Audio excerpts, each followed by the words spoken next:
Hey everybody, Dowdark from Advanced Maneuvers here. I want to take an opportunity to address some of the issues with the closing of 2014 and us stepping into 2015. Mostly a lot of thank yous, a lot of up and comings and potentials that are going to be happening to the channel and so on. The very first thing we want to do is we want to thank a lot of the members of the War Machine and YouTube communities that helped make 2014 such an amazing year for us. We had a lot of opportunities that were presented to us and a lot of people who were willing to help us not only pick up the pace on our productions and such, but also the ability for us to interact with the community. There's a larger YouTube community out there that wants to help develop and nurture individuals into creating channels and creating battle reports, something like that. And I really believe that YouTube War Machine battle reports is something that will be happening a lot more as we step into 2015. There's a lot of people interested in the concept and a lot of potential for covering War Machine and Hordes, this game that we appreciate so much. One of the first individuals that we would like to thank is we had an opportunity to go meet Mr. Malorian and attend one of his Malorian lives, and basically we went on that early in the year and had an opportunity to not only discuss our channel but also to discuss how we felt about certain elements of the game and what brought us into the game and stuff like that. So if you want a little bit of background from us, you can go over to that video and watch it with him. Another group that helped us out, was really appreciative that they did, was Codex Dan and Wargamer Girl reached out to us and wanted to know if we wanted to participate in one of their Wargamer Hangouts. And that specific one, they were discussing the concept of switching factions and why you might or might not, and some of that elements. And we had a great time doing it, and we really hope that we were given that opportunity again by those two to go to their Wargamer Hangouts again. It was a lot of fun, and I really hope we get to do it again. At one point we had the joy of meeting up with Manoth John from Painting for Manoth John, which is another YouTube/Twitch presenter, and we got to meet up with him at Gen Con and got to play a game of Iron Arena. I myself didn't. I'm kind of jealous actually. Ironless W was able to play against him, and I wished it would have been me, but I wasn't there at the time. So we had that opportunity to spend with him. And then just a lot of other individuals in the YouTube and the War Machine community who reached out to support us from the backgrounds, you know, letting us know where we can improve and what we might be able to do, and we really appreciate every single one of you. We also want to take an opportunity. We were able to go to a lot of conventions and do some coverage. During the Gen Con, we got an opportunity to meet with Privateer Press and have a couple interviews with them about their game, the game that we all appreciate. It was an interesting time, and I really do appreciate that they gave us that time and that opportunity. I mean, we're a fledgling YouTube channel, and by all rights, when we went up to them and said, hey, can we have interviews with us, they could probably have looked at us and been like, who are you? No, but they're so grateful of their community and willing to participate with their community that they were like, yeah, sure, we'll give you 3 of our people, we'll do interviews. And we hope to have that happen again, maybe at TempleCon 2015 if possible. And then the other group was, we got an opportunity to do our first major coverage of a convention, which was the Nova Open, which was a feeder into the War Machine weekend.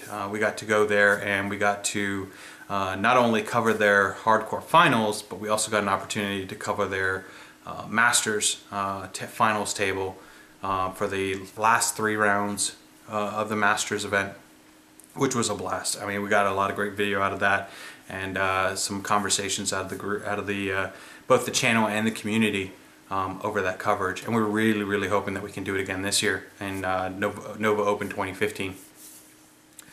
But even with all of that great support that we got from the War Machine community and from the YouTube community, all of it pales in comparison to the support that we got from you guys, the subscribers. Hands down, you guys are constantly motivating us to do better, to improve our quality of our videos, to accent certain things. I mean, if you go to our very first video that we posted, Battle Report #1, and then you go to the battle report that just came out last year. I mean, they're just absolute night and day. And that inspiration to make that improvement wasn't something necessarily that we came up with by ourselves, but it was the interaction with you guys in the community of YouTube that was allowed us to step our game up, to make the videos better, to accent it. So I cannot thank you guys enough.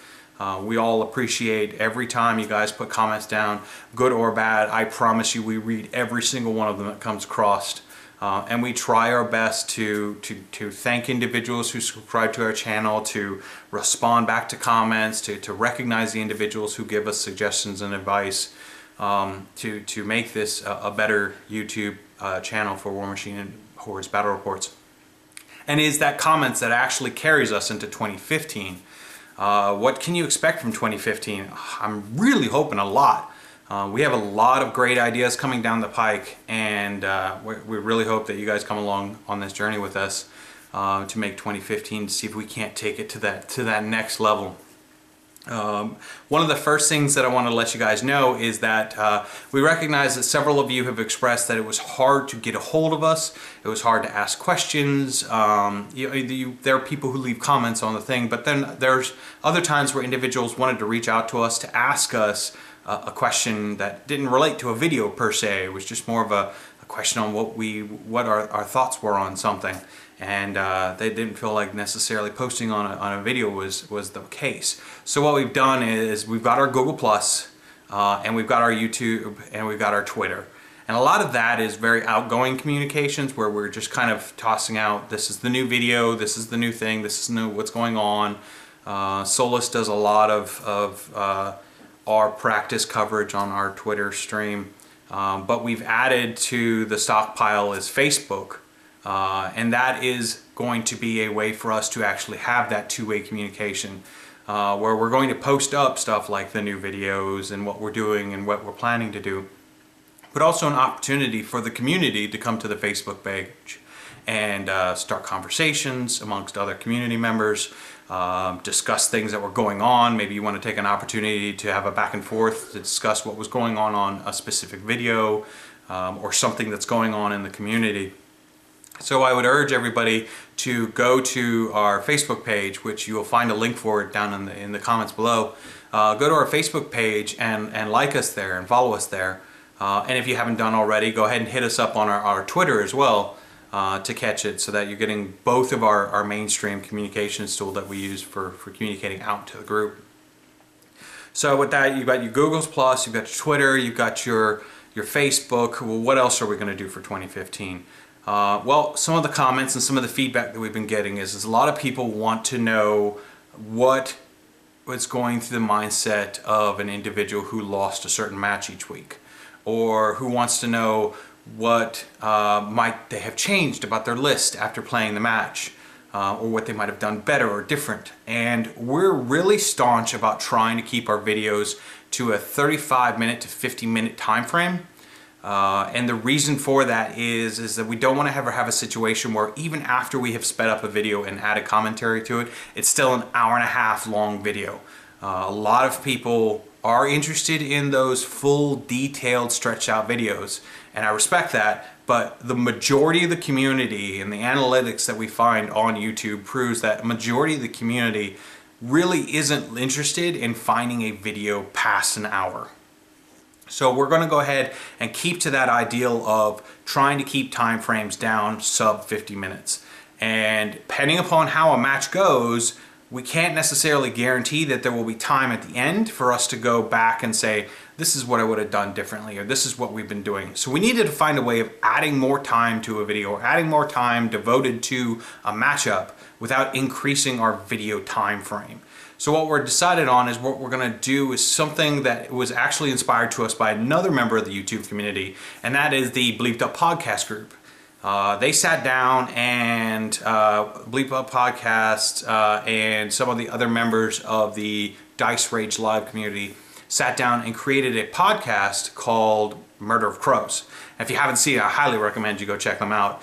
I'm pretty sure that they're on the Hand Cannon RSS feed. I'll put a link down below for them. But what we did was we noticed that they had taken the opportunity to create an audio format for YouTube that we potentially could use in our favor to carry those additional conversations. So big kudos to you guys over at Murder Crows for getting that podcast stood up, and thank you for the inspiration, because we're going to go ahead and see if we can't mock that up into some sort of after action report, and do a podcast where we can discuss the matchups that we had, what we might have done differently, what we might change on our lists.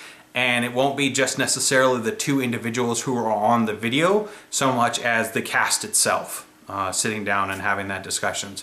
And between our weekly battle reports and other things that we want to do, like going to conventions and covering local tournaments and stuff like that, I can't say that we're going to be doing this in a podcast format.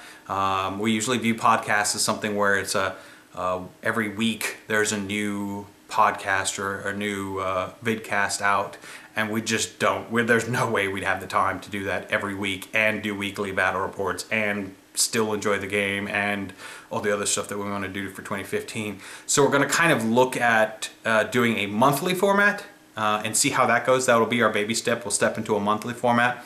If it becomes a situation where we are comfortable with it, maybe we'll go bi-weekly. But it's something that we really need to figure out. It's trial base, but we're definitely going to go for monthly, and we're probably going to have our first one after TempleCon, and that's just because a lot of the group is practicing pretty hard to see if they can't get themselves into Masters at TempleCon 2015.